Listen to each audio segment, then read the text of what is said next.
Hello and welcome to this week's episode of Bright on Buddhism. This week we'll be reading and discussing Chapter 30 of Thomas Cleary's translation of the Avatamsaka Sutra. In this chapter, Indra's net is described in terms of its incalculable size and breadth. We will see again the unimaginably large numbers that we're familiar with in Mahayana text, but here it will be even more extreme than we're used to. This is to demonstrate the capacity of mind of the Buddhas, but also the sheer expanse of Indra's net and all of reality. The Avatamsaka Sutra is a very long sutra, around 1,500 pages in English, and just like other long sutras we have encountered, it was written in stages. It is organized into 39 books, which we are calling chapters. The earliest stage of its composition began around 500 years after the death of the Buddha, and it was in this stage that the oldest chapters of the sutra were allegedly composed. These are Chapter 26, the 10 stages, and Chapter 39, the flower array. These are each independent sutras which survive in Sanskrit, with the earliest copies dating back to the 3rd or 4th centuries BCE. They are regarded as being independent sutras unto themselves, and they are included in this sutra as well. This is a common occurrence. For example, in the Lotus Sutra, the Avalokiteshvara Sutra comprises Chapter 28, and it is also its own text. The Avatamsaka Sutra's title translates to the Flower Garland Sutra, or the Flower Adornment Sutra. Its name in Chinese is the Huayen, and its name in Japanese is the Keigon-kyo. These names are also the names of the school of Buddhism, which take this text as the primary and most significant sutra. Being that this text is so long, it covers a great many topics, and it is regarded by Huayen or Keigon Buddhists as representing the totality and the peak of the teaching. Themes that it covers include the Bodhisattva path, the omnipresence of Buddhahood, the miraculous powers of the Buddhas and Bodhisattvas, the visionary powers of meditation, the equality of things in light of the doctrine of emptiness, and of course, the interpenetration of all phenomena as expressed through the metaphor of Indra's net of jewels. This metaphor comes up many times in the text and in others, so it was quite difficult to pick a chapter to read and discuss that dealt with it in sufficient depth. But I think that you will see that it is a very richly described and explained metaphor in this chapter. An important note on names in this translation. Thomas Cleary elects to do something that we have talked about before on the show, where he translates the names of Buddhas and Bodhisattvas directly for meaning, with only a few exceptions. An example of this translation method is that Samantabhadra's name is rendered as Bodhisattva Universally Good. This is a practice that infuriates many scholars of Buddhism, including myself. The reason why is that, for one, nobody translates anybody else's name this way in real life. And also, translations are completely subjective. So if you want to ask, hey, what other text does Bodhisattva great brilliance of the light of the moon reflected in the ocean come up in? All I can say is good luck to you. Oddly enough, Vairocana's and Manjushri's and Shariputra's names remain untranslated. It's frankly maddening. We hope you enjoy.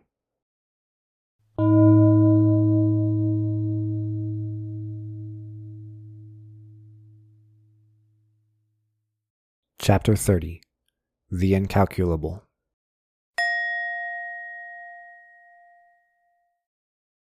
At that time, the enlightening being, Mind King, said to the Buddha, "World-honored one, the Buddhas speak of incalculable, measureless, boundless, incomparable, innumerable, unaccountable, unthinkable, immeasurable, unspeakable, untold numbers. What are these?" The Buddha said, "It is good that you ask the Buddha, the truly enlightened one, in order to have the beings of the world penetrate the meaning of the numbers known to the Buddha. Listen carefully and think well about this. I will explain it for you." Then, the enlightening being Mind King willingly received the teaching. The Buddha said, 10 to the 10th power times 10 to the 10th power equals 10 to the 20th power. 10 to the 20th power times 10 to the 20th power equals 10 to the 40th power. 10 to the 40th power times 10 to the 40th power equals 10 to the 80th power. 10 to the 80th power times 10 to the 80th power equals 10 to the power of 160. 10 to the power of 160 squared equals 10 to the power of 320. 10 to the power of 320 squared equals 10 to the power of 640. 10 to the power of 640 squared equals 10 to the power of 1280. 10 to the power of 1280 squared equals 10 to the power of 2560. That squared equals 10 to the power of 5120. That squared equals 10 to the power of 10,240. That squared equals 10 to the power of 20,480.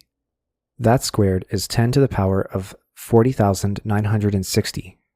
That squared is 10 to the power of 81,920.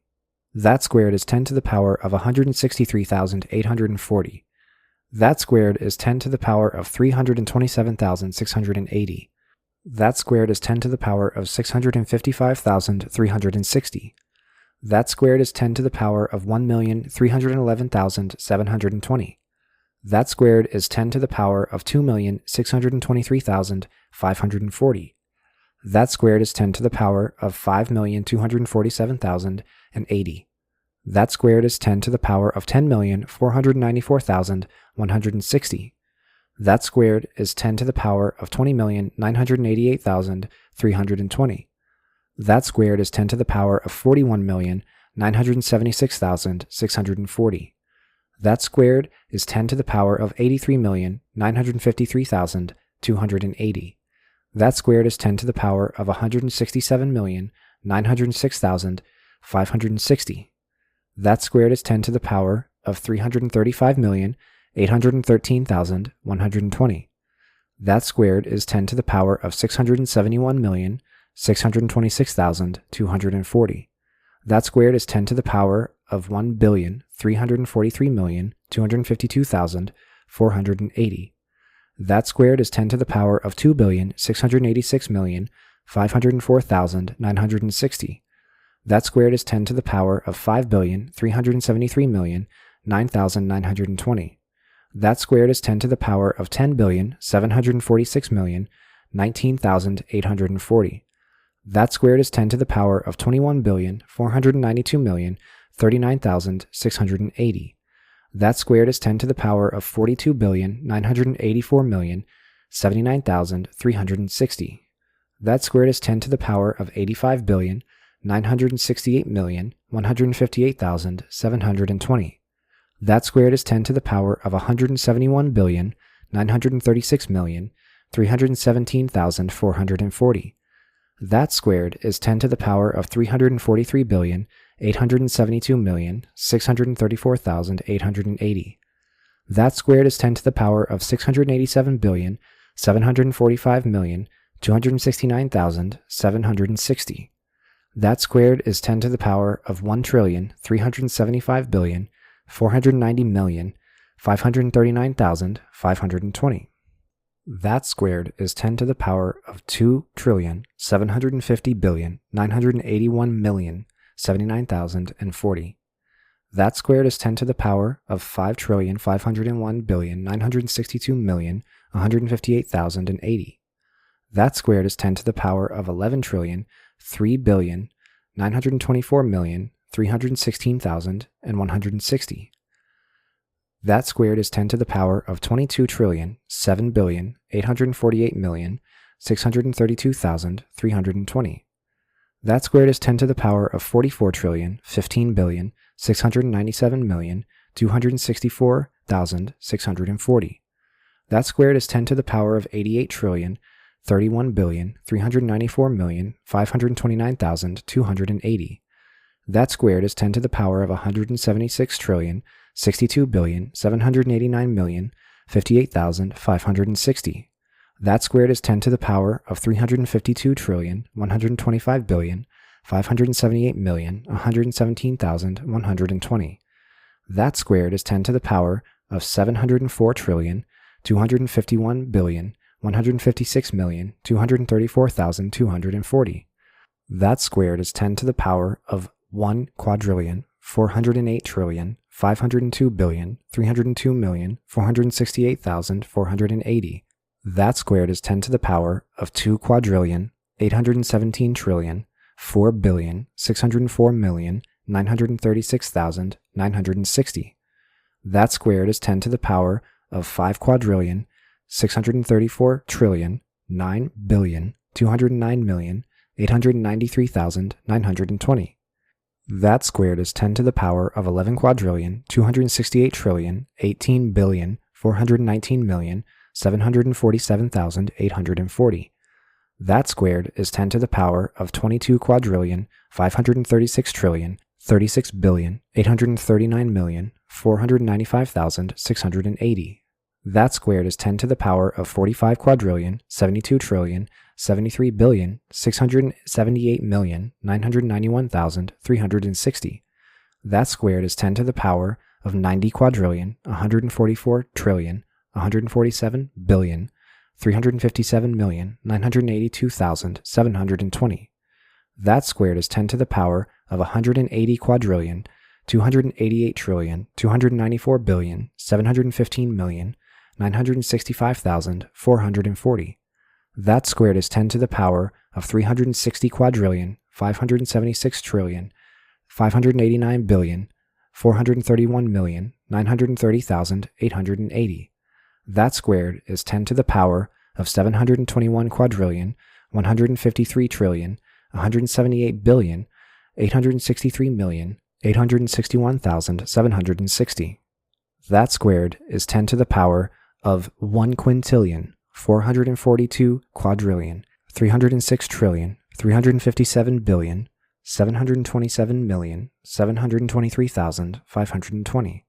That squared is 10 to the power of 2 quintillion, 884 quadrillion, 612 trillion, 715 billion, 455 million, 447,040. That squared is 10 to the power of 5 quintillion, 769 quadrillion, 225 trillion, 430 billion, 910 million, 894,080. That squared is 10 to the power of 11 quintillion, 538 quadrillion, 450 trillion, 861 billion, 821 million, 788,160.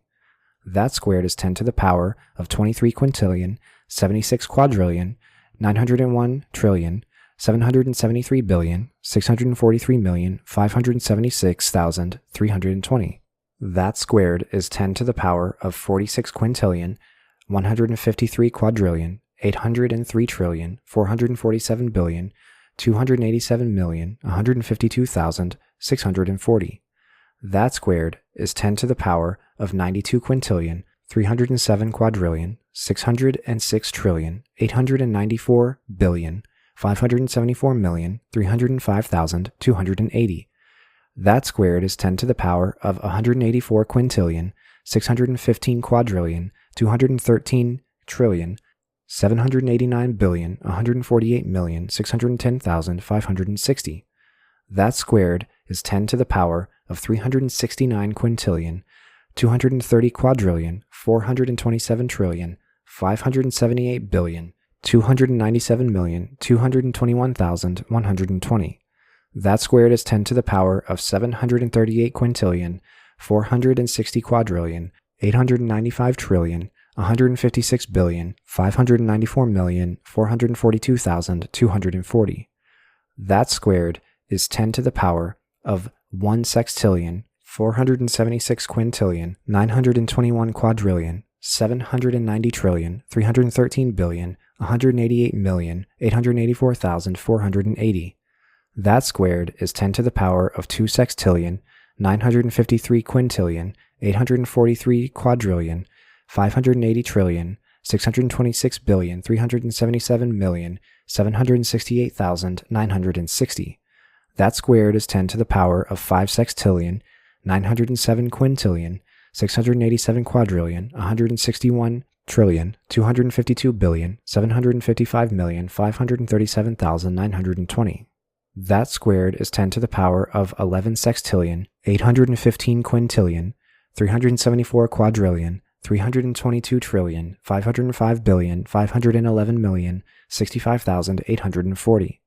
That squared is 10 to the power of 23 sextillion, 630 quintillion, 748 quadrillion, 645 trillion, 11 billion, 22 million, 131,680.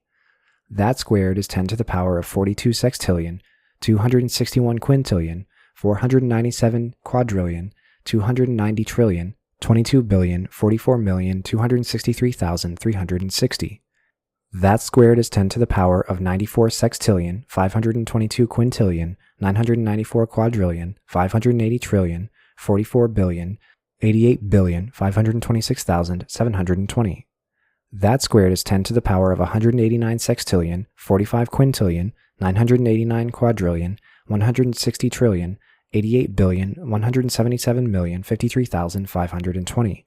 That squared is 10 to the power of 378 sextillion, 91 quintillion, 978 quadrillion, 320 trillion, 176 billion, 354 million, 107,040.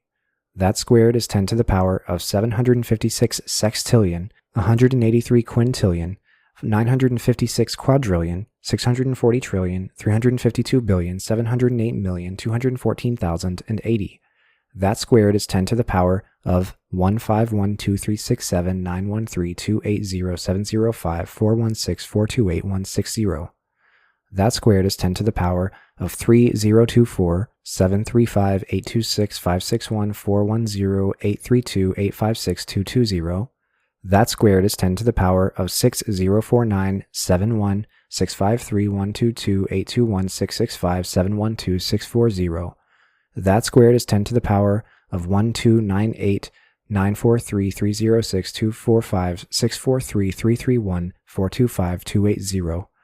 That squared is 10 to the power of 2419788661291286462850560.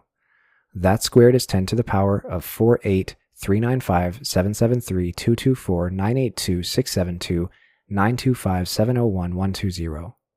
That squared is 10 to the power of 9679154644996514583140234. That squared is 10 to the power of 193583092899930291662804480. That squared is 10 to the power of 3871618579986058332560890. That squared is 10 to the power of 774-332-371-599-721-166-651-217-920. That squared is 10 to the power of 1-548-664-743-199-422-333-302-635-840. The Buddha continues on in this way until that squared is 10 to the power of 101-493-292-610-318-652-755-325-638-410-240. That squared is an incalculable. An incalculable to the fourth power is measureless. A measureless to the fourth power is a boundless. A boundless to the fourth power is an incomparable. An incomparable to the fourth power is an innumerable. An innumerable to the fourth power is an unaccountable. An unaccountable to the fourth power is an unthinkable. An unthinkable to the fourth power is an immeasurable. An immeasurable to the fourth power is an unspeakable. An unspeakable to the fourth power is an untold, which is unspeakably unspeakable. An untold multiplied by itself is a square untold. Then the Buddha spoke these verses to the enlightening being Mind King. Untold unspeakables fill all unspeakables, in unspeakable eons. Explanation of the unspeakable cannot be finished. If untold Buddha lands are reduced to atoms, if one atom are untold lands, and as in one, so in each. The atoms to which these Buddha lands are reduced in an instant are unspeakable, and so are the atoms of continuous reduction moment to moment, going on for untold eons. These atoms contain lands unspeakably many, and the atoms in these lands are even harder to tell of. Counting this way for unspeakable eons, using unspeakable numbers, counting eons by these atoms, one atom standing for 10 myriad unspeakable numbers of eons. If you praise a single universally good for that many eons, it would still be impossible to exhaust the amount of virtue of universal good. On a point the size of the tip of a single fine hair are unspeakably many universally goods. The same is true of all points, all throughout the cosmos. The lands on a point the size of a hair tip are measureless, unspeakable. So are the lands on every single point throughout the whole of space. The lands on those points have innumerable different kinds of abode. There are untold lands of different kinds, untold lands of the same kind. On untold points of hair tip size are untold pure lands, their various arrays unspeakable, their various wonders unspeakable. On each point in them are recited untold Buddha names, there being to each and every name untold numbers of Buddhas. On the body of each Buddha appear unspeakably many pores. In each of these pores, they manifest unspeakably many forms. The unspeakably many pores each radiate unspeakably many beams of light. In each of those beams of light appear unspeakably many lotuses. In each of those lotuses are unspeakably many petals. In each of those petals appear unspeakably many forms. In those untold forms also appear untold petals. In the petals are untold rays of light. In the light rays, untold forms. In each of those untold forms appear untold lights. In the lights appear untold moons. In the moons also manifest untold moons. In each of those untold moons appear untold beams of light. In each of those light beams also appear untold suns. In each of those untold suns are manifest untold forms. And in each of those forms again are manifest untold rays of light. In each of those rays of light appear untold lion thrones, each with untold ornaments, each with untold lights, with untold beautiful forms in the lights, with untold pure lights in the forms. In each of those pure lights also appear various subtle lights. These lights also radiate various lights, untold, unspeakably many. In each of those various lights appear wondrous jewels like mountains. The jewels appearing in each light are unspeakably many, untold. One of those mountain-like jewels manifests untold lands. All of the mountain-like jewels manifest lands like this. Reducing one land to atoms, the forms in each atom are untold. All of the lands atomized, each atom's forms are unspeakably many, untold. These various forms in atoms all produce untold lights. In each light appear untold Buddhas. Untold are each Buddha's discourses. In each discourse are untold sublime verses. Untold are those who gain understanding on hearing them. Untold understandings in each mental instant reveal unspeakably many truths. They reveal all future Buddhas, externally expounding their teachings. Each Buddha's teachings unspeakably many, with untold purities of all sorts, uttering unspeakably many subtle voices, turning untold cycles of true teaching. In each cycle of teaching expounding unspeakably many scriptures. In each scripture defining unspeakably many doctrines. In each of those doctrines explaining unspeakably many principles, with each of those principles taming untold sentient beings. Then again, on a single point, Buddhas may dwell for untold eons, and as on one point, so on all points. For the same number of eons, the non-obstruction of their minds unspeakable, emanating unspeakably many Buddhas, each emanation Buddha also manifesting untold emanations. The reality bodies of those Buddhas are unspeakably many. The emanated bodies of those Buddhas are unspeakably many. Their adornments are unspeakably measureless. They travel infinitely through the 10 directions, coursing through untold lands, observing untold sentient beings, purifying untold sentient beings, taming untold sentient beings. Their embellishments are unspeakable. Their masteries are unspeakable. Their mystic transformations are unspeakable. Their spiritual powers are unspeakable. Their spheres are unspeakable. Their empowerments are unspeakable. The worlds they live in are unspeakable. Their pure characteristics of reality are unspeakable. They deliver untold discourses, in each and every discourse expounding untold doctrines, in each and every doctrine explaining untold principles, each and every principle containing untold definitions, each and every definition conquering untold beings. Unspeakable homogeneous principles, unspeakable homogeneous minds, unspeakable heterogeneous principles, unspeakable heterogeneous minds. Unspeakable heterogeneous faculties, unspeakable heterogeneous languages. In every mental moment, wherever they go, they tame unspeakable numbers of beings. Their occult projections are unspeakable. Their miraculous displays are unspeakable. The times and ages therein are unspeakable. The differentiations therein are unspeakable. Enlightening beings can explain them in particular, while mathematicians cannot comprehend them. The great and small lands on a point, polluted, pure, gross, and subtle, all of them unspeakably many, enlightening beings comprehend and can distinguish. Reducing a land to atoms, those atoms are measureless, untold. Boundless lands, as many as these atoms, are gathered on a single hair tip. These lands unspeakable are together on a hair tip without crowding, without causing the hair tip to expand. Those lands all gather here. The lands therein retain their original form without mix-up. Just as one land does not disorder the others, the same is true of all lands. The realms in space, without bound, are all arrayed on a hair tip. These lands on a hair tip, enlightening beings can tell of in an instant. Into a minute pore, untold lands enter in succession. The pore can admit these lands, but these lands cannot fill the pore. The number of eons of their entry is unspeakable. The number of eons of their admission is unspeakable. The durations of their procession, array, and abiding are all unspeakable eons. Thus, having taken in and settled these lands, enlightening beings' spheres are unspeakable. Their devices during entry are unspeakable. Their deeds after entry are unspeakable. The clear comprehensions of their cognitive faculties are unspeakable. Their journeys in all directions are unspeakable. Their vigorous endeavors are unspeakable. Their autonomous mystic transfigurations are unspeakable. Their meditations are unspeakable. Their great vows are unspeakable. Their spheres of action are unspeakable. All their attainments are unspeakable. The purities of their physical actions are unspeakable. The purities of their verbal actions are unspeakable.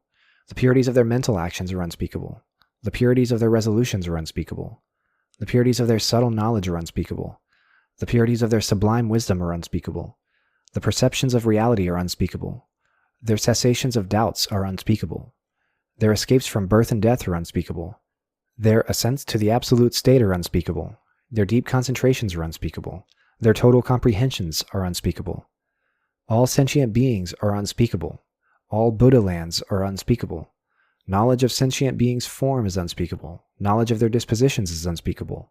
Knowledge of their deeds and the results is unspeakable. Knowledge of their intellects is unspeakable. Knowledge of their embodiments is unspeakable. Knowledge of their types is unspeakable. Knowledge of their species is unspeakable. Knowledge of their birthplaces is unspeakable. Knowledge of when they are born is unspeakable.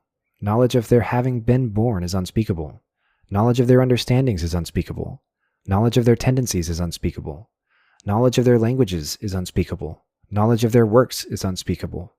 Enlightening beings with great passion benefit all worldly beings, manifesting untold bodies everywhere, entering untold Buddha lands, seeing untold enlightening beings, developing untold knowledges, seeking untold teachings, broadcasting untold lessons of Buddhas. They manifest untold various bodies, traveling to untold lands, showing untold spiritual powers, pervading untold regions, emanating untold bodies in each place, approaching untold Buddhas, making untold offerings of untold infinite varieties, untold pure clear jewels, untold beautiful lotus blossoms, untold garlands of the finest scent, offering them to untold enlightened ones, their pure faith untold, supreme resolution untold, powerful aspiration untold, honoring untold Buddhas. They practice untold generosity, their minds in the untold past, giving to all who seek untold, giving all untold times. The purities of their self-control are untold. The purities of their minds are untold. They eulogize untold Buddhas, delight in untold truths. They accomplish untold forbearances, their acceptance of non-origination untold. They embody untold tranquilities, dwelling in untold states of peace.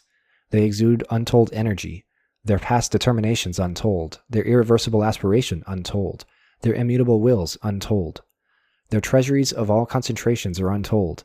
They examine untold phenomena and principles, stilled in untold concentrations, mastering untold meditations.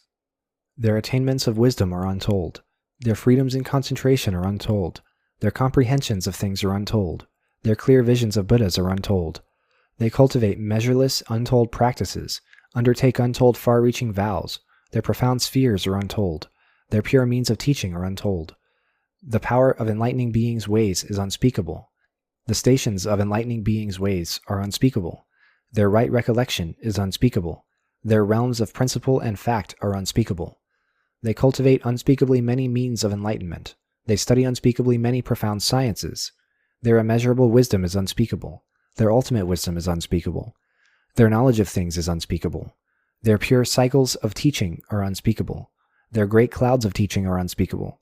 Their great rain of teaching is unspeakable. Their spiritual powers are unspeakably many. Their techniques are unspeakably many. Their knowledge of empty quiescence is unspeakable. Their continuity of mental instants is unspeakable. Their measureless practices are unspeakable. Their constancy, instant to instant, is unspeakable. The oceans of Buddha lands are untold. They can go to them all unspeakably. The differences in the lands are untold. Their various purities are untold. Their different adornments are untold. Their boundless forms are untold. Their various arrays are untold. Their various refinements are untold. Pure Buddha lands are unspeakably many. Polluted Buddha lands are unspeakably many. Knowing sentient beings is unspeakable. Knowing their natures is unspeakable. Knowing their deeds and rewards is unspeakable. Knowing their mentalities is unspeakable. Knowing beings' characters is unspeakable. Knowing their understandings and inclinations is unspeakable. Their defilement and purity are unspeakable. Observing and civilizing them are unspeakable. Transforming powers are unspeakable. Manifesting various bodies, untold. Cultivating untold energy, enlightening beings liberate untold sentient beings. They manifest untold mystic transfigurations, emanate untold great beams of light, with untold various forms, and purify untold sentient beings. Each of their pores, untold, radiate webs of light, untold. The webs of light manifesting untold hues, illuminating untold Buddha lands. Their courage and fearlessness are untold. Their technical skills are untold, taming untold sentient beings, emancipating them from birth and death. Their pure deeds are untold. Their pure words are untold. Their boundless thoughts are untold. Their sublime practices are untold. They develop untold jewels of knowledge and enter untold realms of reality. Enlightening beings' mnemonic powers are unutterable. They are able to learn inexplicably. The voices of the wise are untold. The purity of their voices is unspeakable. Their accurate awareness of reality is untold. Their awakening of sentient beings is untold.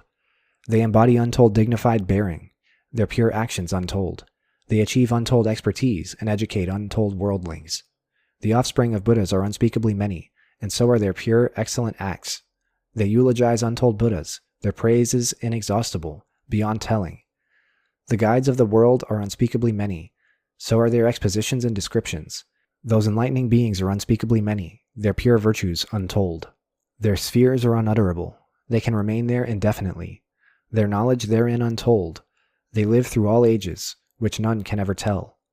They are gladdened by untold Buddhas.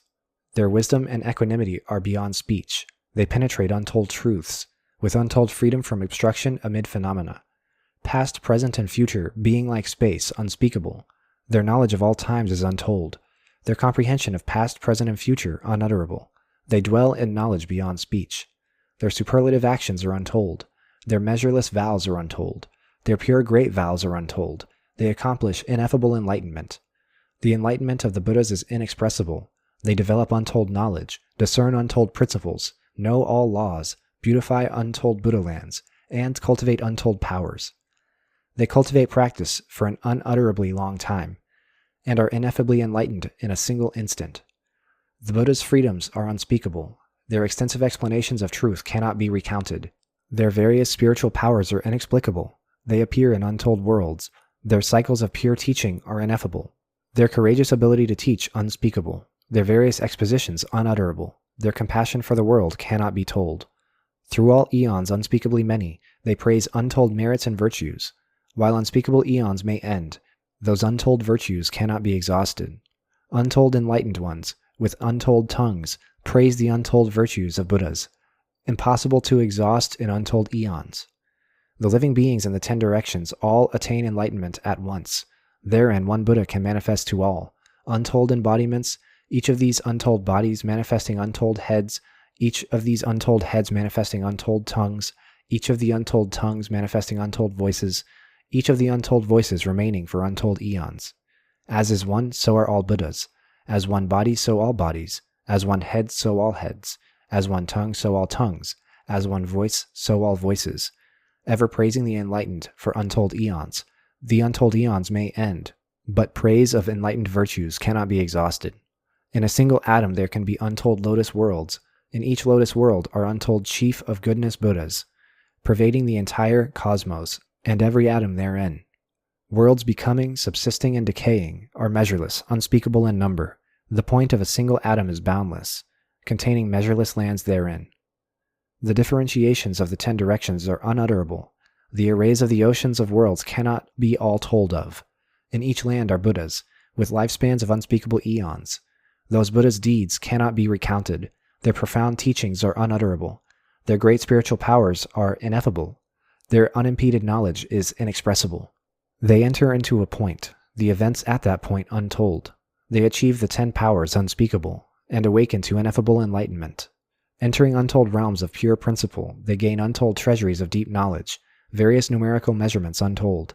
They comprehend all as they are. Various physical measurements untold, they completely master. Various concentrations untold, they can pass eons in, each one. In the presence of untold Buddhas, the purifications they practice are untold. They attain unutterable mental freedoms, and journey in all directions, beyond the power of speech. The manifestations of their spiritual powers are untold. Their spheres of action are boundless, ineffable. They go to untold lands and understand untold Buddhas. Their vigor and courage are unspeakable, their knowledge and comprehension unutterable. They do not act on rules, nor do they not act on them. Their penetration of realms of objects is infinite. For unreckonable vast eons they travel constantly through the 10 directions, infinitely. Their knowledge of enlightening means is infinite. Their knowledge of truth is infinite. Their knowledge of spiritual powers is infinite. Their miracles in each mental instant are infinite. They comprehend infinitely each one of the infinite Buddha's teachings. They can realize enlightenment at once, or can enter realization at various times. The Buddha lands on a hair tip are infinite. The Buddha lands in an atom are infinite. They can go to all these Buddha lands and see the infinite Buddhas. They realize one truth infinitely, and enter the infinite line of Buddhas. The Buddha's lands are infinite. They can travel to all and attain enlightenment. The lands, beings, and Buddhas have infinite distinctions and individuality. As such, past, present, and future worlds are boundless. Enlightening beings can see them all.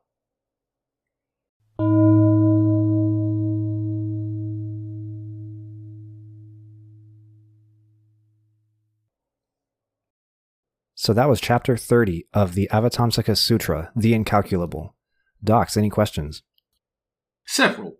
So, before we get into those questions, though, we should talk about the Cleary in the room, because it is going to hang over this entire conversation. So, let's do that part first.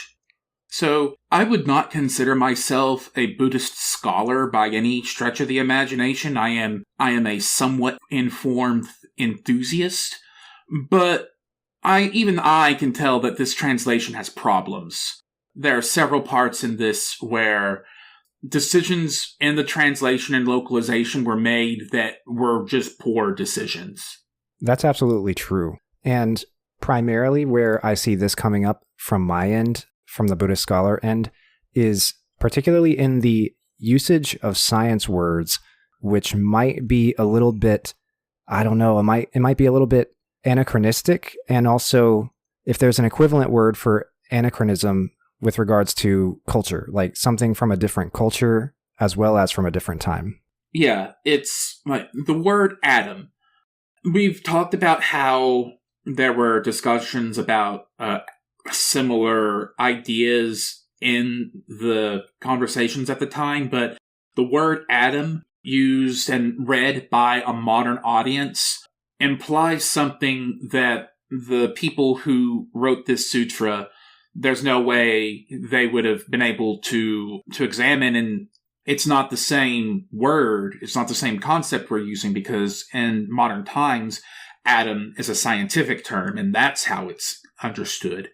If somebody who is, well within, fully believes in the Buddha's omniscience could make the claim that he knew that science anyway, like his perception was so advanced that he could examine that stuff. But here in the real world, in the introduction, you talked about when this was this collection was probably written, and it's like it was not when the Buddha was alive. So even that explanation has holes. This reads like someone who is very much reading his own context back into the Buddha's words in a way that feels, at best, unskillful and at worst, manipulative.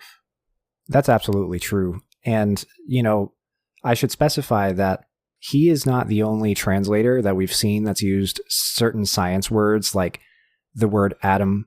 And also, he even says in this translation that the Buddhas study various sciences, right?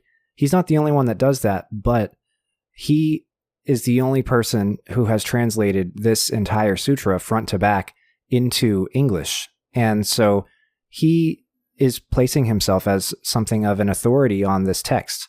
And while there are some very strong merits to his translation, and while there are some very enlightening things and insights that come from that translation about the original text, and while he is the only one that's done it, there are some foolhardy things going on, right? We've talked about how atom and science are foolish, but there's also the name convention and stuff, and I don't like that at all. There are multiple points in this where the translated names did not parse as a character or place name. It parsed as a religious term that had a specific meaning that is difficult to translate. There's all sorts of stuff like that in other translations. Like, we talk about the different ways you could translate dukkha, the different ways we could translate emptiness, all of that. It reads like, when I see, I actually highlighted it in the text where it happened to me. And the text, there are a couple of lines that say, if you praise a single universally good for that many eons, it would still be impossible to exhaust the amount of virtue of universal good. So, universal good in both of those sentences are capitalized, and I can't tell if that is a bodhisattva's name, which there is a bodhisattva that in the introduction you talked about is translated as universally good, or if universal good is the translator's way of translating a specific term. The information is not here for me in a way that confuses me as the reader. No, yeah, exactly. That's why you see very often names and those difficult to translate terms as a convention going back as far as 50 years ago. Those things have always been left untranslated. There'll be karma, there'll be dukkha, there'll be the name of a bodhisattva, Samantabhadra. There'll even be the term bodhisattva, which he doesn't even use here. He uses the term enlightening being, right? So there are suggestions that he is trying to show faith or deference or reverence for these beings who have these epithets like bodhisattva and mahasattva. But at the same time, on the other end of things, he's also dragging our mindset as the reader into the context of modern Western science, which is, as we're saying, problematic. So in order to clarify what's going on there, I should mention on air the source terms, the source material words for some of these cases where the translation has been just not good. And in the case of atoms, if you remember on previous sutras, we have seen the phrase dust motes. There are as many dust motes as there are sands in the Ganges or whatever. And those dust motes are really, really small, but they're visible. That is what is being referred to as an atom here. Now, there were technically some philosophers and some thinkers in ancient India who believed in what we now call atomism, which is this idea that is essentially a precursor to a lot of Western thought in chemistry and physics, which is that the world around us, all the materials in it, are made up of these very, very small, unchanging units, right? And we translate those as atoms, but in the original texts, the word they were using was specific to what was visible to them. It was dust motes.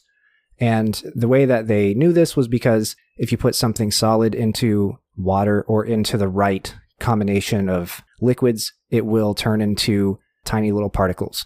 You can see stuff dissolve. You see and watch that happen, and you sort of infer, okay, that's a property of everything around me. The use of atoms here is not inherently problematic by itself, but then this use of sciences is also difficult. This might have been referring to learning different subjects, perfecting different knowledges, perfecting different studies. There's a million different words you could have used instead of sciences. Mm-hmm. And they're talking about that. It's very strange. Also, the fact that it is starting with a series of escalating math actions, like, these are numbers going higher and higher and higher, that association with calculation is another step of rationalism, and it invites the imagination to read a modern approach to this that is not accurate. That's entirely true, yeah. And I'm sure that we'll end up talking a little bit about this, the difficulty that it has to come up with these numbers. I was also going to mention that passage that you brought up about praising universally good doesn't exhaust the merit of universal good. That's a situation which comes up again and again throughout this whole translation, where the translator was attempting to make something of a pun, right? And so because universally good and the term that he's translated as universal good sound the same in English, he's trying to make it seem poetic, make it seem like sing-songy, and make it seem more densely crafted to us than we might think it already is, as if the sutra is not densely crafted enough already. So universally good is the translated name of Samantabhadra, as I mentioned in the introduction. And then universal good is the action of all Buddhas, is everything that Buddhas do. So he's taken kind of a big leap, because if I remember correctly, the word in Sanskrit for the actions of all Buddhas is karman, because karma is originally in Sanskrit is derived from a set of words referring to deeds, actions, stuff that we do, behaviors. And karman collectively refers to the actions of all Buddhas. And he's rightly saying that the actions of all Buddhas are referred to and understood as universally good, but it's just not accurate to make that jump in the translation without telling us. At least make a footnote or something like that, or just leave the thing untranslated and stuff like that. But there are these cases where, in the attempt of making something poetic and flowery for English, he's taken some liberties, which they may be fun to read, they may be enjoyable, but they certainly confound scholars sometimes, especially ones who can't read the Sanskrit. Like, I can't read Sanskrit. I know a lot of Sanskrit words, and if you showed me the original text, I could pick out a couple of words here and there, like, oh, that's karma, oh, that's Buddha, oh, that's bodhisattva. But I couldn't read a whole sentence in Sanskrit. And then when I would go to the Chinese or the Japanese to read that, I would see something very different. I would see something very different from what I'm seeing in the English. And so there's a gap, there's a distance between the source material and these various translations, and it makes it difficult to study. It also makes it difficult for a reader to understand. I could not follow that idea because it was not clear what was actually a name and what was a term. It's just, that makes it harder to comprehend, which at that point, you've messed up as a translator. And the sutra and the teachings in it are already hard. Yeah. They're already difficult. They're already stretching the boundaries of our imagination and our comprehension. And so the translation should at best faithfully reproduce that confounding nature that the text has for us in a different language as much as is possible. I will be the first to tell you that translation is no trivial task, because there is no one-to-one equivalent for hardly any words in any languages in the process of translation. Like, it's just difficult. You have to take some liberties, and you have to adapt the source material into your target language in many cases. But if you're going to be forced into doing those sort of liberties, and you're going to be forced into doing those sort of things, then leave it there and don't elect to do other confounding things that make your job and the job of the readers that much more difficult and that much more confounding and dense and complicated. Fully agreed. But this is the translation we have, and the portions of it that aren't muddled are still very interesting. So let's go to the actual sutra and start at the beginning. So we've seen the big numbers before, but this sutra is like, here are the big numbers, and now we're going to take it even further, and now we're going to take it even further, and just doesn't stop. Yeah, and that's why it's called the Incalculable, right? Is because right. It becomes verging on impossible to do mathematically. I listened to your reading in the process of preparing for this recording, and it's like, at some point we stop having words for these numbers. Like, the word does not exist. Yeah, like after we get past like septillion, then, or octillion, then past those certain points, it just starts to fall off. So a couple of points of reference for these numbers. The current estimates on Wikipedia list the number of atoms in the universe at around 10 to the 80. That is 10 followed by 80 zeros. The last named number here is 10 to, and then the number of zeros that comes after is like, has 10 commas in it. If you're dividing this number up into threes with the commas, there are 10 commas. We don't have a word for that. It would be like octillion, billion, septillion. Like you would have to use the existing words stacked on top of each other to make a name for this. And then even if after it hits that number, it goes, and then we're going to keep going, and it's just we've stopped trying to make a number for this at all. And then, the translator goes incalculable, and then a measureless, and then a boundless. And with a couple of these, like when you get to some of these words, they have a context in English that I don't know is accurate to what's going here. So like unthinkable and then unspeakable. Those words have a negative connotation. Like doing something unthinkable is doing something really bad. Same with unspeakable. And that combined with the way those words, which are in this text meant to represent very large numbers, are added with the other things that happen here, can make things sound sinister in a way that I am pretty sure is not accurate to the text. Yeah, and that's a complicated thing too.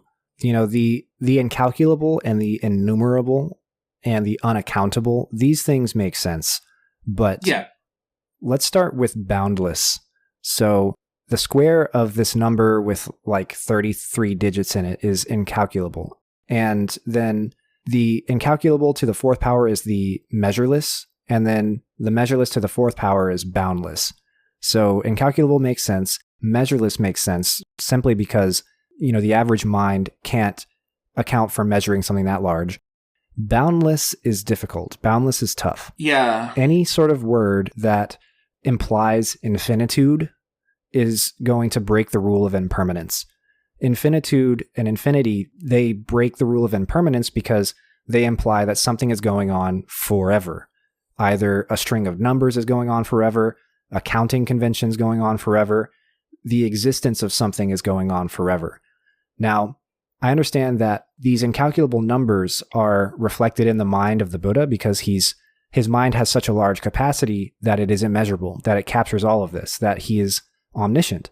He can understand that number to the power of 30-something zeros. Like, he can actually parse that number, whereas after 5% of the calculation he was doing in this sutra, a human is going to be like, okay, big, big, big. Those numbers don't parse. Right? And exactly. We can't parse them.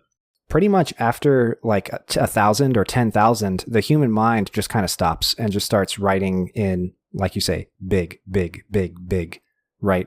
Even if we deal with numbers that are larger than 10,000, just try to imagine 10,000 of anything in your head, and it's really hard, nigh impossible, right? So it's referring to, obviously, his immeasurable, innumerable capacity for doing this stuff because of his omniscience, because his meditation and his enlightenment have opened up his mind to this level of thinking, this level of being able to calculate.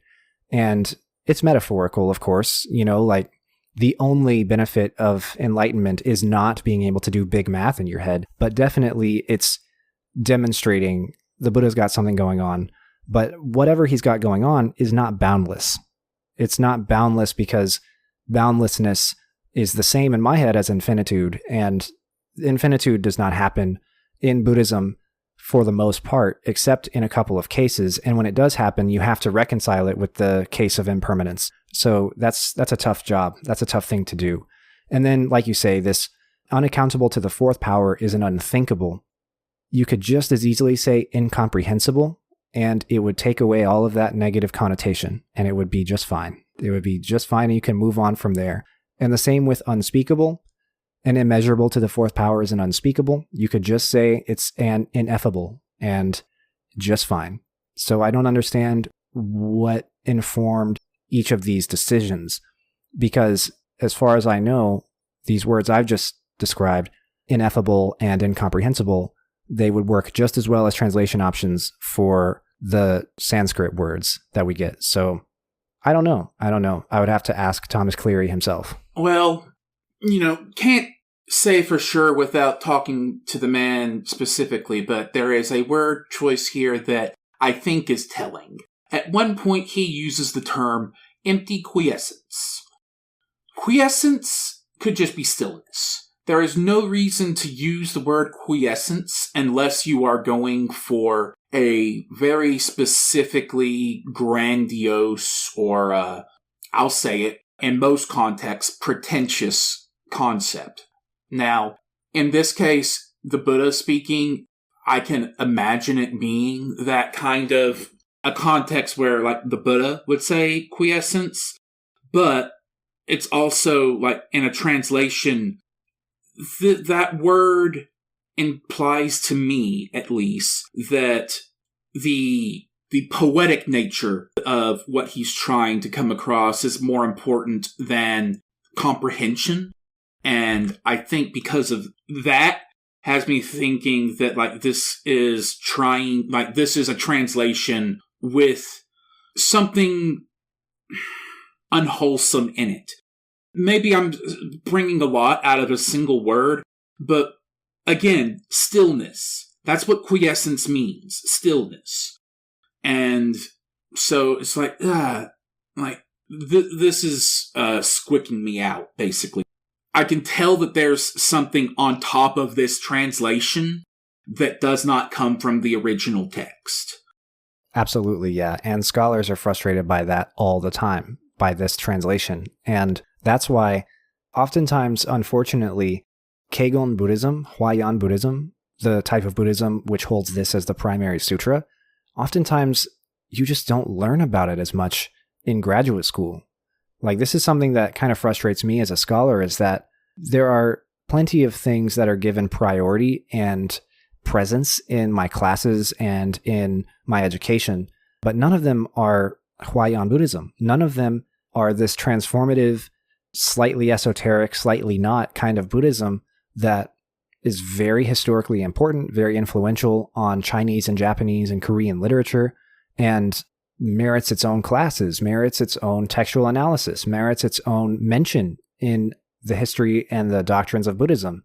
And the reason why is because this translation kind of defeats any sort of attempts to try and understand the doctrine. Because, I mean, think about it. We've been on this recording for nearly 25, 26 minutes now, and we've just been stuck in the words and we can't get to the content because, like, the words occlude or obscure the content and it makes it difficult, right? So it's a mess. It's a mess.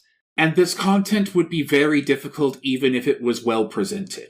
Yeah, exactly. Right. Oftentimes, if somebody has language skills, like I can read modern Japanese and some classical Japanese, oftentimes if there's language skills there, then my advisors and professors would tell me just read the Chinese or the Japanese or the classical Japanese, just read something in the other language because that's going to be a much more faithful representation of what this is about than trying to get through this sutra itself in English. Yet at the same time, I can understand why there aren't many translations of this. We're on chapter 30, and on our translation, like, I'm looking at page 893 right now, and that's about 60% of the scroll bar. This is a titanic task. Right. That's why the chapters are called books, is because there's 39 of them. Like, I understand the difficulty here, but, like, when your college professors are saying read it in another language, that's a problem. It is, yeah, it is. And it makes it unfortunate because as a result, there's a hole in people's educations. I know way too much about Pure Land, way too much about Zen. I know some about Shingon.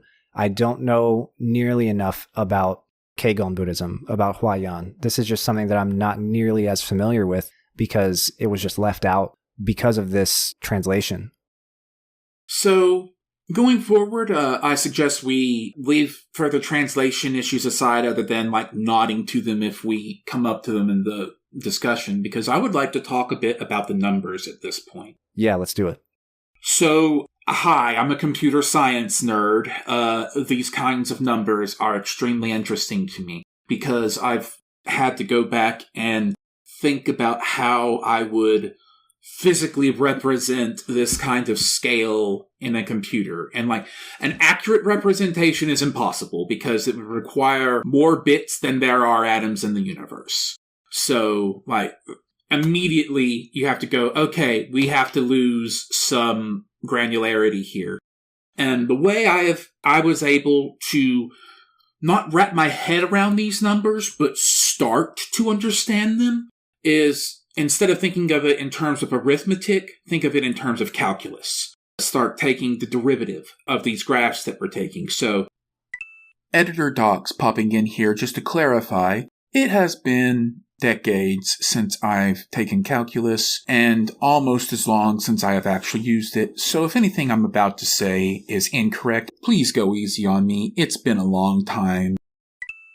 For the basic idea, if you have a graph that shows a thing's position in space, like how far it is from this point, and that graph is its position, if you take the derivative of that, you get its speed, its velocity. And then if you take the derivative of that, you get its acceleration.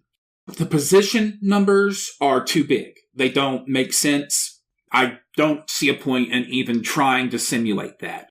But if you start looking at the velocity numbers and the acceleration numbers, that starts to resolve into something that a mind can almost figure out. So, on a lot of these, the acceleration, the rate it's increasing, is either 2 when it's squaring itself, or 4 when it's quadrupling itself in most of these. So that's for the numbers building up section. So you can think of it in that way and be like, okay, so this is doubling and doubling and doubling and quadrupling and so on and so forth. Once he stops talking about numbers and starts talking about, and each of those beams of light appear unspeakably many lotuses, and each of those lotuses appear unspeakably many petals. Like, that is, so whenever we get into those numbers that are given a name, an unspeakable, a boundless, a measureless, so on, in my head, I am basically flattening all of those to effectively infinity. It's not actually infinity, but it's so big that it might as well be. And so if you substitute that quantity in, then when he's talking about, things growing on themselves, releasing each other, that's an acceleration, a second derivative of infinity. So when you start thinking of it in those terms, the scale is not really something I can think of, but I can think of the shape of it. And it's something that I mentioned in an earlier episode we were talking about in another sutra. It's a fractal. That's exactly right. This is describing a fractal, and it also counts as that fractal because it zooms in just as well as it zooms out. That's right, yeah. These things are supposed to be the same at every scale. We have these unspeakably large numbers in the beginning, but near the end you'll remember that there's a part where the text says on the end of a hair tip, there's just as many worlds, just as many dust motes, just as many universes on the tip of that hair tip as there are in general, just at the larger scale. So it's nearing infinity. Maybe we could say something, if we want to put it in mathematical terms, would it make sense to say that the limit is infinity and it approaches the limit, but it doesn't touch it? That would be accurate enough, yeah. So then we could say that there's, approaching the limit of infinity, that's how many universes there are grand total, but also there's that many reflected within the worlds on the end of a single tip of hair. It brings back to my mind when I was very young in grade school and learning about bacteria and microorganisms in general, thinking about how, I poke my finger onto this surface. How does that affect the bacteria living on my finger? When I was in grade school just learning about that, that was something that came to my mind a lot. And so I can easily read that context backwards into this text that is kind of doing something similar. And then you think about all of those bacteria have organelles, and all of those organelles have atoms, and all of those atoms have subatomic particles. But the problem there is recognizing what I just did there, which was read my context back into someone else's words. That's not what he was talking about in this sutra. But it's also a fun commonality that was perhaps not intended, but is still kind of neat. It is cool, yeah. It's a cool way to imagine what's going on. You know, imagine if you were as big as a bacteria, what would the world look like all around you, right? Would it look more or less the same in some senses? Like where instead of actual mountains, if I look out my window, what if I saw dust motes or pieces of debris that had settled somewhere and they looked like mountains to me, but really they were just big pieces of debris that were only big relative to my size. And interestingly, so as a preface to all of this, we should say that the way that this fractal universe is being described is word for word a description of how Indra's net and that metaphor works in real life. So Indra's net can be described literarily as being this net of jewels where all the jewels reflect all the other jewels and stuff, and it's representative of a doctrine that we've talked about, interdependence and interpenetration of all things. But this is a description of like why we use that metaphor. And so even though Indra's net is not actually spoken explicitly in this sutra, that's why I chose this chapter, is because this is where he's laying out, like, this is how the universe looks in the context of the interpenetration of all things. So in our modern era, we know, like, okay, bacteria are shaped differently than human beings, and human beings are shaped differently than planets, and planets are shaped differently than galaxies, etc., right? Speaking to the fact that if you shrunk me down to the size of a bacterium, the world would not look the same as it looks now. We know that scientifically speaking. But of course, back then they didn't know that stuff. So they thought that if you get down to the scale of a dust mote, that's essentially like shrinking down and going to a planet. And on that planet, there's also people. And on that planet, those people are also practicing the Dharma. And there's a Mount Sumeru, and there's 6 realms, and there's emptiness, and there's Buddhas doing Buddha work. And there's Whoville. Exactly. And if you zoom out, they think, of course, as the universe as being like at least vaguely spherical with like a flat disk of land. And so if you zoom out and go to the universe and you're now the size of the universe, then again, there's land, there's a Mount Sumeru, there's people who are immeasurably large, and there's Buddhas who are immeasurably large, and they're also preaching the Dharma, and everybody's also practicing there. So basically, this is reflective of the fact that in these realms of scale, which are so unimaginable to us in our context right here and right now, in those scales is essentially reflected what's happening on this scale. And that's where that fractal nature comes from. And that's why this metaphor sort of works, is because if this doctrine of interpenetration of all things is genuinely true, which this sutra presents that it is, then that's how the universe is shaped. That's how it works. That's how it looks. That's how it functions. And that's how Buddhas and human beings and other beings function in it. So, I've mentioned thoughts similar to this before, but this is kind of a weirdly positive spin on eldritch horror in a certain way. There are untold beings that are unimaginably massive in scale. Unlike Truru, they're here to help. And there's unimaginably many of them. This is trying to do the same overwhelming unknown bit that Lovecraft tapped into, but saying behind that are things that want to help you. Yeah, exactly. It's very interesting. This is part of the development historically of some of these doctrines that surround Mahavirachana. Mahavirachana is very, very important and very much a large character in this sutra, and it's developing these doctrines that give foundation for him to be the Buddha of the cosmos. Because if this interpenetration of all things is true at all scales, he sort of becomes this unimaginably large thing that's kind of behind the unimaginable scales, and he's able to help you from back there. And he's also, of course, in the unimaginably small microscopic scales, and he's back there as well, because then the doctrine that comes later is that because that whole scale is on his own body, right? The whole universe is his whole Dharma body. And so he pervades it all the way from this giant, unimaginably large scale to this tiny, microscopic, unimaginably small scale. And so the sort of godlike, Christian godlike characteristics of him sort of find their origins here in this text. We start laying the foundations for his cosmicness here, which I think is very interesting. Last thing I wanted to talk about a bit. So, in earlier episodes, we had talked about the idea of Buddhas and Bodhisattvas being very rare. And this sutra, on the surface, contradicts that, because this is describing infinite bodhisattvas producing infinite rays of light that eventually produce even more infinite bodhisattvas. Like, there's a whole lot of enlightened beings being described in this. But also, it could just as easily be that this sutra is conveniently leaving out the square, untold, non-enlightened beings that arise in these systems.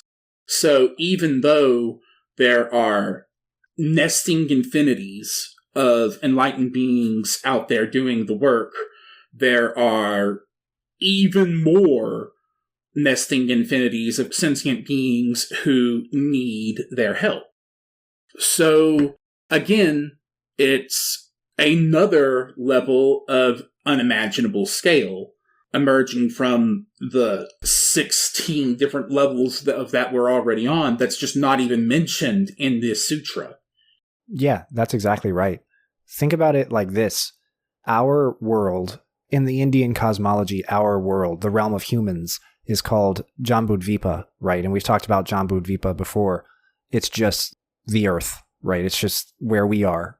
And our world, the only Buddha that we have in living memory is Shakyamuni. And that living memory goes back 100,000 years.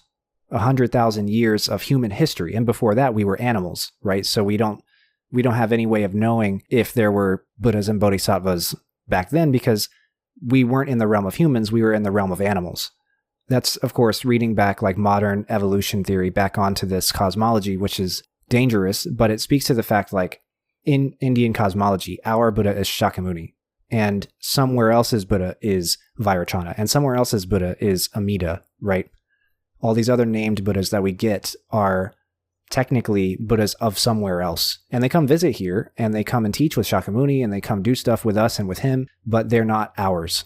Ours in Jambudvipa is Shakyamuni. Think about how many people have been born, lived, and died. How many animals have been born, lived, and died. How many hungry ghosts have been born, lived, and died.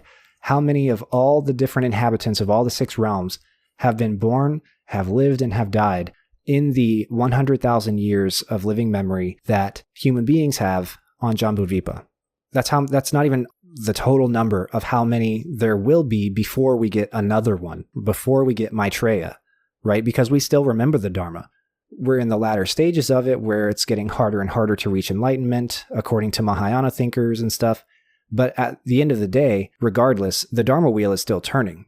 At whatever speed you think you want to say that it's going at, it's still going. And it won't slow down for as long as any of us are alive. There will be Buddhists after we die, and there will be Buddhists after those Buddhists die, right? And so that could theoretically go on for another 100,000 years. There's no way of knowing. So that's how many beings there are in just Shakyamuni's world, in Shakyamuni's Buddha land. In every other Buddha land, there's just as many, and sometimes more. So we're talking about scales of living beings that are unimaginably unimaginable. They're at an unimaginable scale of unimaginable. They are unimaginable to the power of unimaginable. Because Buddhas and Bodhisattvas are this rare. Now, I do want to qualify that. The Avatamsaka Sutra leaves it up to interpretation about sort of the population of Buddhas and Bodhisattvas. It doesn't explicitly say 1 in every 100 billion beings is a Buddha or a Bodhisattva, and therefore, mathematically speaking, as many Buddhas and Bodhisattvas as we talk about, there's 100 billion times more sentient beings out there. That's not necessarily what it's saying. It's not specific like that. It makes it easy to also say that this text aligns nicely with the Lotus Sutra or with the Vairocana Abhisambodhi Sutra or the Vajrasekhara Sutra. These sutras which argue that all sentient beings that arise in the world have the potential to be hidden Buddhas, hidden Bodhisattvas, which in that case means that there's more than one in the world at the same time. And that kind of complicates the math. But this sutra leaves it up to interpretation, and so you could say it either way. You could say the only one that we have in our world for living memory for all these hundreds of billions of beings is Shakyamuni. Or you could say, like, there's Shakyamuni, but then there's also other bodhisattva guys who have lived and died that we may not know about. There's other Buddhas that have come into this world, maybe not in the form of a Buddha, and left it as a skillful means. There's all kinds of different possibilities with regards to how many there are. And so I think that's an interesting sort of point of interpretation for this sutra. How many actually are there in our world is answered differently by different people who engage with this text. I think that's all I had. Did I miss anything you want to talk about? Let's see.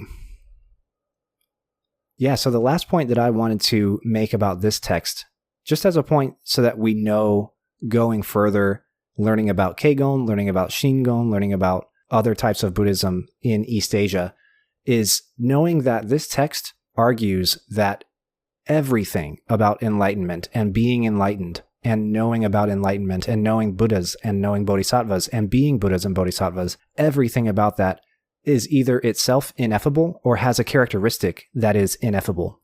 And this is a point of debate. It may say this as though it's capital T truth, but there are other texts which disagree with this point. The idea being, in Huayen Buddhism, in Keigon Buddhism, there's a story that's associated with Shakyamuni's life. This is only really held by Keigon and Huayen. This isn't really agreed upon by other schools of Buddhism. But the story goes in Huayen that Shakyamuni reached enlightenment and he didn't want to teach, and someone had to encourage him. And that's true of most accounts of his life. However, in this particular account, someone encouraged him to teach, and the first thing that he taught was the Avatamsaka Sutra. And that left the audience completely stumped, confused, had no idea what was going on. They could not understand anything. It was completely beyond their capacities. And so someone had to say, you have to break it down and make it simpler than that. You have to build up to that. You can't just start on top like that at the highest level of subtlety and complexity and difficulty. You have to start somewhere easier and work your way up. And so that's why he then turned around, and the second thing he preached was the first sermon, the Four Noble Truths in the Eightfold Path. That's a little bit of Mahayana sniping, a little bit of Mahayana propaganda, you might call it, to say that these earlier teachings are for people who were not advanced enough at the time to understand our Mahayana stuff, like the Avatamsaka Sutra. But one way or the other, it's arguing for something that is controversial, this ineffability of stuff, the fact that there are aspects of reality, of enlightenment, of Buddhahood, of Bodhisattvahood that are not able to be understood or spoken about in a sensible way. This is a specific take on the nature of language that gets flipped over in later texts.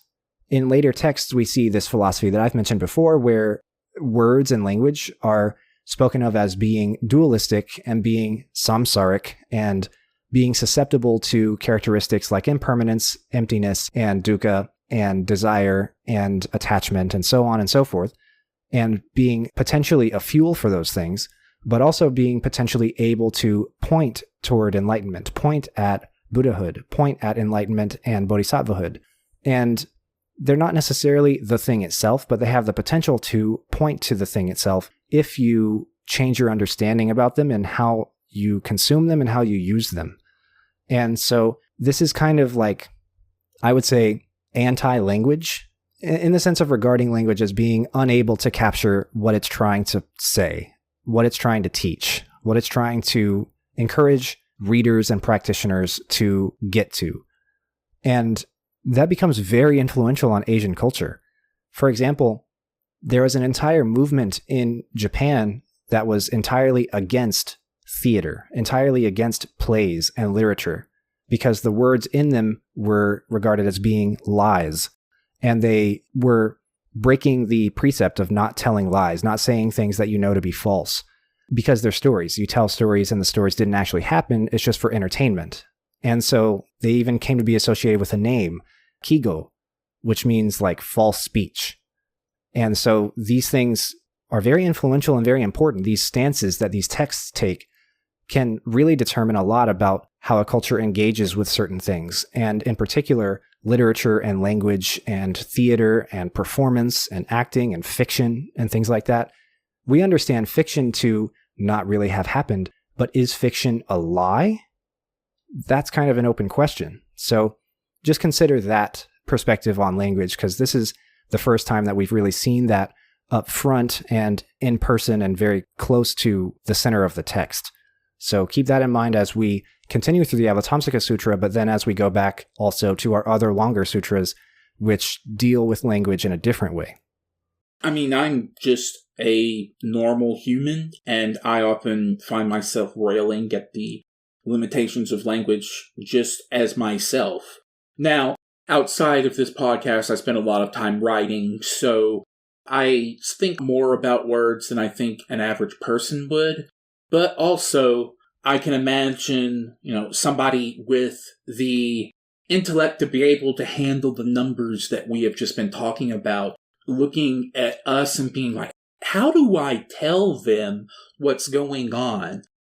That would be just a difficult thing to do. So, yeah, that makes perfect sense. Like, if I'm having trouble figuring out the words I need to express myself, just, expressing the life of a mundane mortal, like, how hard is that going to be for the Buddha? Like, that's perfectly understandable, I think.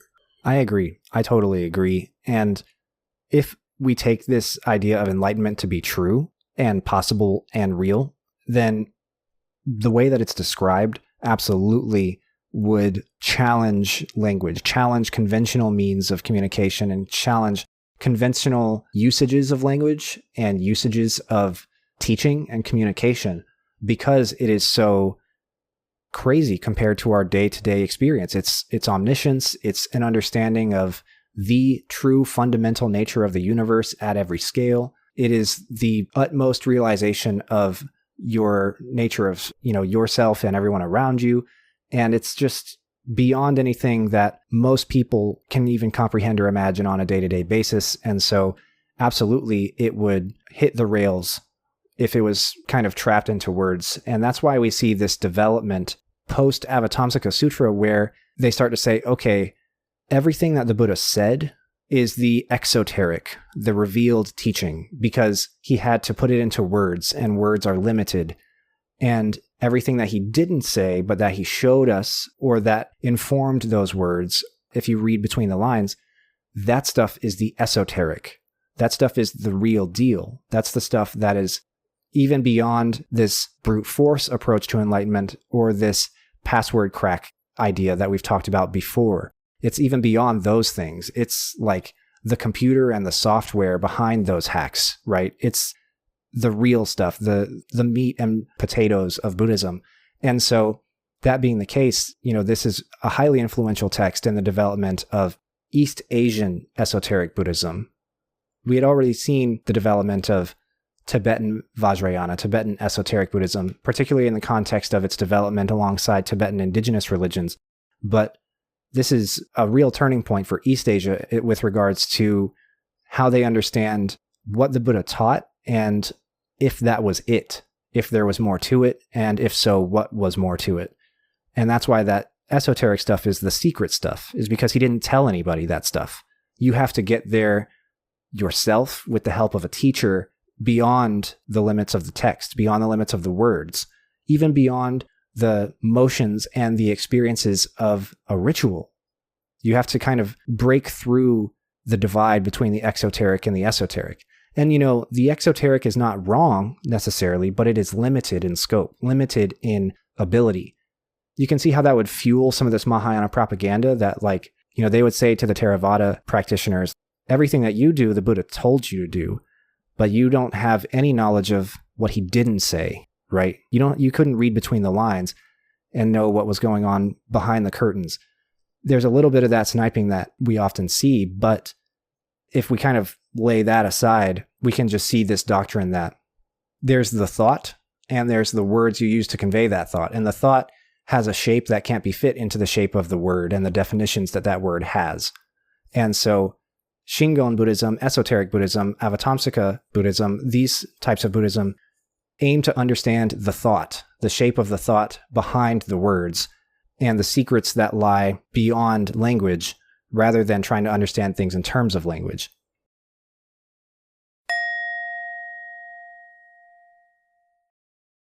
That concludes our discussion of the Avatamsaka Sutra, Chapter 30. Thank you very much for listening, and we'll see you next time. Thanks for listening, and we'll see you next time. My name is Nick Bright, scholar of East Asian religions and voice of Hearer.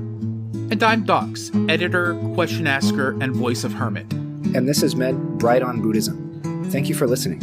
If you like our podcast, or if you have a question you'd like us to discuss, we'd love to hear from you. Please consider leaving a comment or review, subscribing, or joining us on social media. Email us at bright.on.buddhism@gmail.com or find us on Mastodon at brightbuddhism@mstdn.party. As always, citations and resources for this episode can be found in the show notes. Thank you.